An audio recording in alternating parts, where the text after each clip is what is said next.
অনেক বছর আগে আরবের বিস্তীর্ণ মরুভূমির মাঝে একটি ছোট শহর ছিল।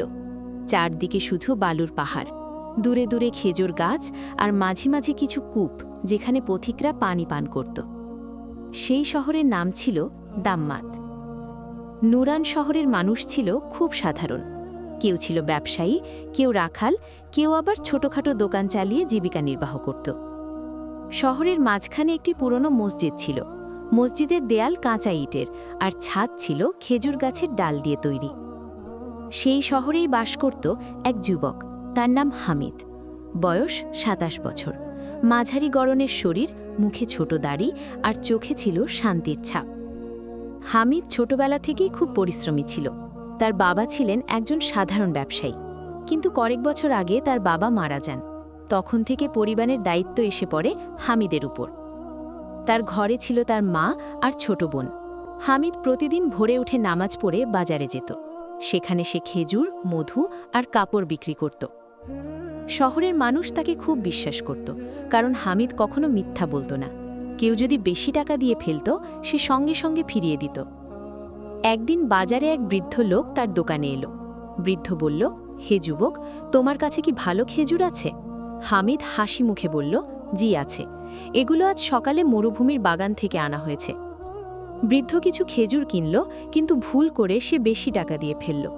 হামিদ দ্রুত তাকে ডাকল, হে চাচা, আপনি বেশি টাকা দিয়ে ফেলেছেন। বৃদ্ধ অবাক হয়ে বলল, আমি তো বুঝতেই পারিনি।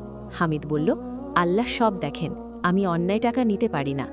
বৃদ্ধের চোখে পানি এসে গেল। সে বলল, বেটা, আল্লাহ তোমাকে বরকত দান করুন। এভাবেই শহরের মানুষ ধীরে ধীরে হামিদের সততার গল্প বলতে শুরু করল।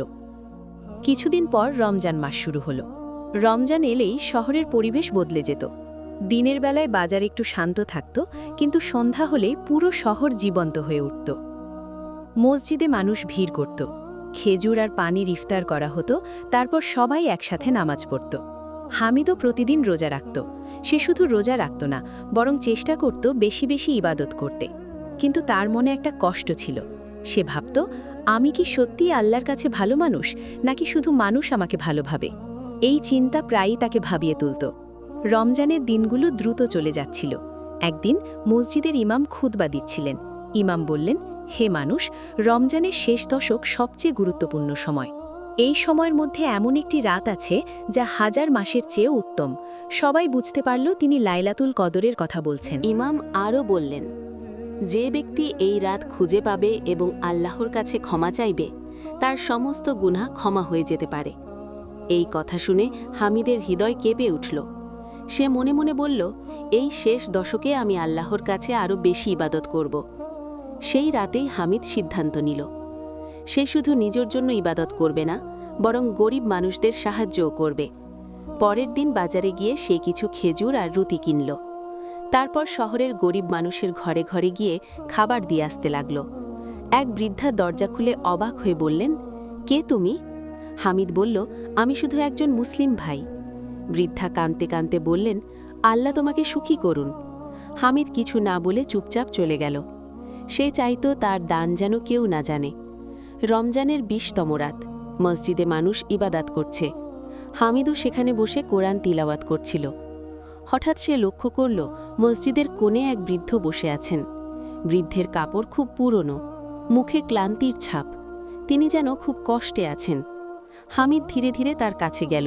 সে বলল, চাচা, আপনি কি ঠিক আছেন? বৃদ্ধ ধীরে মাথা তুললেন। তার চোখে অদ্ভুত এক দৃষ্টি। তিনি শুধু বললেন, বেটা, আল্লাহ তোমাকে একটি পরীক্ষা দিতে যাচ্ছেন। এই কথা শুনে হামিদ অবাক হয়ে গেল। সে বুঝতে পারল না বৃদ্ধ কি বলতে চাইছেন। মসজিদের বাতাস তখন খুব শান্ত। দূরে কেউ কোরআন তিলাওয়াত করছে, আর হামিদের মনে তখন এক অজানা অনুভূতি।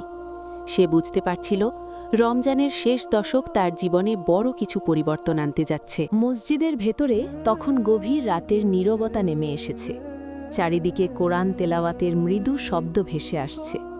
কেউ নামাজে দাঁড়িয়ে আছে, কেউ আবার সিজদায় মাথা নত করে আল্লাহর কাছে ক্ষমা চাইছে। হামিদ সেই মসজিদের এক কোণে বসেছিল। তার মনে তখনও ঘুরপাক খাচ্ছিল সেই রহস্যময় বৃদ্ধের কথা। বৃদ্ধ বলেছিলেন, এই রমজানের শেষ দশকে আল্লাহ তোমাকে একটি বড় পরীক্ষার সামনে দাঁড় করাবেন। এই কথার অর্থ কি হামিদ বুঝতে পারছিল না।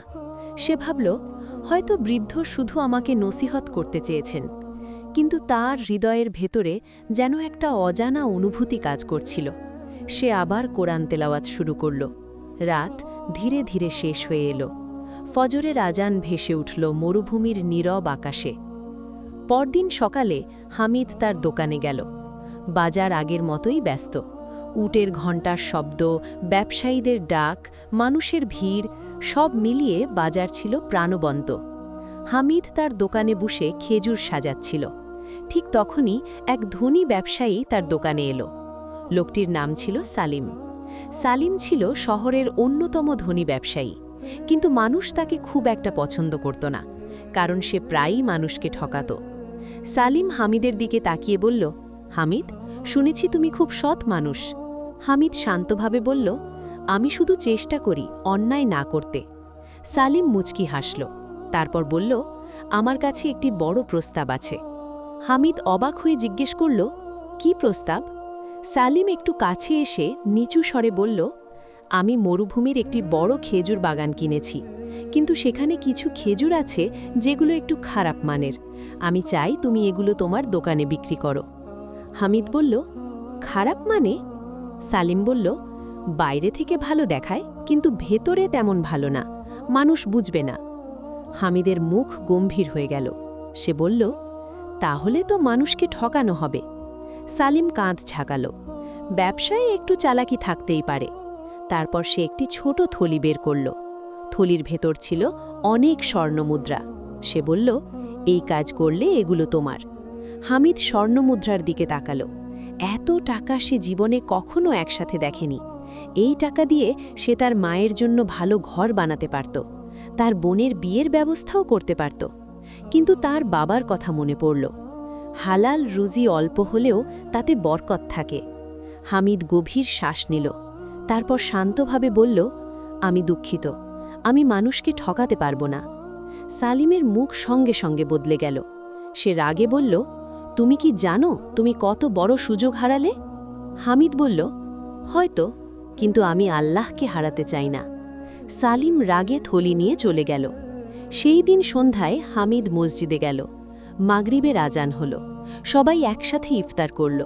হামিদ খেজুর আর পানি দিয়ে ইফতার করল। তারপর সে তারাবির নামাজে দাঁড়াল। কিন্তু তার মনে বারবার সেই ঘটনার কথা আসছিল। সে ভাবছিল, হয়তো এটাই সেই পরীক্ষা যার কথা বৃদ্ধ বলেছিলেন। কিছুদিন পর একটি অদ্ভুত ঘটনা ঘটল। এক রাতে ইফতারের পর হামিদ বাড়ি ফিরছিল। রাস্তার পাশে সে দেখল একজন মানুষ বসে আছে। লোকটির অবস্থা খুব খারাপ, তার কাপড় ছেঁড়া, মুখে ক্লান্তি। হামিদ তার কাছে গেল। ভাই, আপনি কি অসুস্থ? লোকটি ধীরে বলল, আমি 3 দিন ধরে ঠিকমতো খাইনি। হামিদের হৃদয় কেঁপে উঠল। সে সঙ্গে সঙ্গে তাকে বাড়িতে নিয়ে গেল। তার মা খাবার দিলেন। লোকটি অনেক কৃতজ্ঞতা জানালো। খাওয়ার পর সে বলল, আল্লাহ তোমাকে এর প্রতিদান দেবেন। হামিদ শুধু হাসল। সে মনে মনে ভাবল, আমি শুধু আমার দায়িত্ব পালন করছি। রমজানের শেষ দশক চলছিল। মানুষ আরও বেশি ইবাদত করছিল। হামিদ প্রায় প্রতি রাতেই মসজিদে কাটাত। এক রাতে, সম্ভবত রমজানের ২৭তম রাত, মসজিদের পরিবেশ ছিল অন্যরকম। বাতাস খুব শান্ত, আকাশে অদ্ভুত প্রশান্তি। মানুষ গভীর মনোযোগে ইবাদত করছিল। হামিদও সিজদায় মাথা নত করে দোয়া করছিল। সে বলল, হে আল্লাহ, যদি আমি কোনো ভুল করে থাকি, আমাকে ক্ষমা করুন, আমাকে সঠিক পথে রাখুন। ঠিক তখনই তার মনে হলো কেউ যেন তার পাশে দাঁড়িয়ে আছে। সে মাথা তুলে তাকালো। সে অবাক হয়ে দেখল সেই রহস্যময় বৃদ্ধ আবার মসজিদে দাঁড়িয়ে আছেন। বৃদ্ধ শান্ত চোখে তার দিকে তাকিয়ে আছেন। হামিদ উঠে দাঁড়ালো। সে বলল, চাচা, আপনি আবার এসেছেন? বৃদ্ধ মৃদু হাসলেন। তিনি বললেন, হামিদ, তুমি পরীক্ষায় সফল হয়েছ। হামিদ বিস্মিত হয়ে জিজ্ঞেস করল, কোন পরীক্ষা? বৃদ্ধ বললেন, লোভের পরীক্ষা আর মানুষের প্রতি দয়ার পরীক্ষা। তারপর তিনি আকাশের দিকে তাকিয়ে বললেন, আজকের রাত খুব বিশেষ। হামিদের হৃদয় দ্রুত ধরফর করতে লাগল। সে বুঝতে পারছিল এই রাত হয়তো সেই মহামূল্যবান রাত, লাইলাতুল কদর। বৃদ্ধ ধীরে বললেন, আজ তুমি এমন একটি রহমত পাবে যা তোমার পুরো জীবন বদলে দেবে। এই কথা শুনে হামিদ স্তব্ধ হয়ে দাঁড়িয়ে রইল। মসজিদের ভেতরে তখন কোরআনের তিলাওয়াতের শব্দ প্রতিধ্বনিত হচ্ছিল, আর সেই রহস্যময় বৃদ্ধ ধীরে ধীরে অন্ধকারের দিকে হাঁটতে শুরু করলেন। মসজিদের ভেতরে তখন গভীর রাত। চারদিকে এক অদ্ভুত প্রশান্তি ছড়িয়ে আছে। বাতাস যেন থেমে গেছে। কোরআনের তিলাওয়াতের মৃদু শব্দ মসজিদের দেয়ালে প্রতিধ্বনিত হচ্ছে। হামিদ স্থির হয়ে দাঁড়িয়েছিল। তার চোখের সামনে সেই রহস্যময় বৃদ্ধ ধীরে ধীরে মসজিদের দরজার দিকে হাঁটছিলেন। হামিদ দ্রুত তার পেছনে গেল। সে বলল, চাচা, একটু থামুন। বৃদ্ধ থামলেন। তিনি ধীরে ঘুরে দাঁড়ালেন। তার চোখে ছিল অদ্ভুত শান্তি। হামিদ বলল, আপনি কে? আপনি আমার সম্পর্কে এত কিছু জানেন কিভাবে? বৃদ্ধ মৃদু হাসলেন। তিনি বললেন, আমি শুধু একজন পথিক যে আল্লাহর বান্দাদের পরীক্ষা দেখে। হামিদ কিছু বুঝতে পারছিল না। বৃদ্ধ আবার বললেন, হামিদ, তুমি যখন স্বর্ণমুদ্রার লোভ ত্যাগ করলে তখন আল্লাহ তোমার প্রতি খুশি হয়েছেন। হামিদের হৃদয় কেঁপে উঠল। বৃদ্ধ বললেন, আর যখন তুমি ক্ষুধার্ত মানুষটিকে নিজের ঘরে এনে খাওয়ালে তখন আসমানের ফেরেশতারা তোমার জন্য দোয়া করছিল। এই কথা শুনে হামিদের চোখ ভিজে উঠল। সে মাথা নিচু করে বলল, আমি তো শুধু একজন সাধারণ মানুষ। বৃদ্ধ শান্ত কণ্ঠে বললেন, আল্লাহর কাছে বড় মানুষ সেই যে নিঃস্বার্থভাবে ভালো কাজ করে। সেই রাত ছিল রমজানের ২৭তম রাত। মসজিদের ভেতরে মানুষ ইবাদতে মগ্ন। কেউ সিজদায়, কেউ দোয়ায়। হামিদ আবার নামাজে দাঁড়াল। সে গভীর মনোযোগে ইবাদত করতে লাগল। তার হৃদয় তখন সম্পূর্ণভাবে আল্লাহর দিকে ঝুঁকে গেছে। সে কাঁদতে কাঁদতে দোয়া করল, হে আল্লাহ, আপনি যদি আমার ওপর সন্তুষ্ট হন তবে আমার মা ও পরিবারকে সুখী করুন। দোয়া করতে করতে তার চোখ দিয়ে অশ্রু ঝরতে লাগল। ঠিক সেই সময় মসজিদের বাতাসে এক অদ্ভুত শান্তি অনুভূত হল। মনে হচ্ছিল পুরো পৃথিবী যেন শান্ত হয়ে গেছে। কিছুক্ষণ পরে হামিদ মাথা তুলে তাকাল, কিন্তু তখন সেই রহস্যময় বৃদ্ধ আর সেখানে নেই। তিনি যেন হঠাৎ করেই অদৃশ্য হয়ে গেছেন। হামিদের মনে হল, হয়তো তিনি একজন সাধারণ মানুষ ছিলেন না, হয়তো আল্লাহ তাকে পাঠিয়েছিলেন একটি শিক্ষা দেওয়ার জন্য। সেই রাতের পর হামিদের জীবনে ধীরে ধীরে পরিবর্তন আসতে লাগল। বাজারে তার ব্যবসা আগের চেয়ে ভালো চলতে শুরু করল। মানুষ আরও বেশি তার দোকানে আসতে লাগল, কারণ সবাই জানত হামিদ কখনো মিথ্যা বলে না। একদিন এক দূর শহরের বড় ব্যবসায়ী তার দোকানে এলো। সে হামিদের সততার কথা শুনেছিল। লোকটি বলল, আমি অনেক জায়গায় ব্যবসা করি, কিন্তু তোমার মতো সৎ মানুষ খুব কম দেখেছি। তারপর সে বলল, আমি চাই তুমি আমার সাথে ব্যবসা করো। এই প্রস্তাব শুনে হামিদ অবাক হয়ে গেল। সে কিছুক্ষণ চিন্তা করল। তারপর বলল, যদি ব্যবসা হালাল পথে হয় তাহলে আমি রাজি। ব্যবসায়ী হাসল, তোমার মতো মানুষের সাথে আমি অন্যায় করতে পারব না। এভাবেই ধীরে ধীরে হামিদের ব্যবসা বড় হতে লাগল। কিছু বছর পরে বাহরা শহরের মানুষ তাকে সম্মান করতে শুরু করল। কেউ তাকে শুধু ব্যবসায়ী হিসেবে নয়, বরং একজন সৎ ও দয়ালু মানুষ হিসেবে চিনত। কিন্তু হামিদ কখনো অহংকার করেনি। সে এখনও প্রতিদিন মসজিদে যেত, গরিব মানুষদের সাহায্য করত। রমজান এলেই সে আরও বেশি দান করত। একদিন সন্ধ্যায় তার মা তাকে বললেন, বাবা, আল্লাহ তোমাকে অনেক কিছু দিয়েছেন, তুমি কি জানো কেন? হামিদ মৃদু হাসল। সে বলল, হয়তো আল্লাহ দয়ালু। তার মা বললেন, কারণ তুমি লোভকে পরাজিত করেছ। এই কথা শুনে হামিদের মনে সেই রহস্যময় বৃদ্ধের কথা মনে পড়ল। সে বুঝতে পারল সেই রাত ছিল তার জীবনের সবচেয়ে বড় শিক্ষা। বছর কয়েক পরে আবার রমজান এলো। রমজানের শেষ দশক শুরু হলো। হামিদ সেই পুরনো মসজিদে বসেছিল। চারদিকে আবার সেই একই পরিবেশ। মানুষ ইবাদত করছে, কোরআনের তিলাওয়াত ভেসে আসছে। হামিদ আকাশের দিকে তাকালো।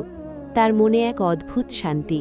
সে মনে মনে বলল, হে আল্লাহ, আপনি আমাকে সেই রাতের শিক্ষা কখনো ভুলতে দেবেন না। তার চোখে অশ্রু চলে এলো, কারণ সে জানত রমজানের শেষ দশক শুধু ইবাদতের সময় নয়, এটা মানুষের হৃদয়কে বদলে দেওয়ার সময়।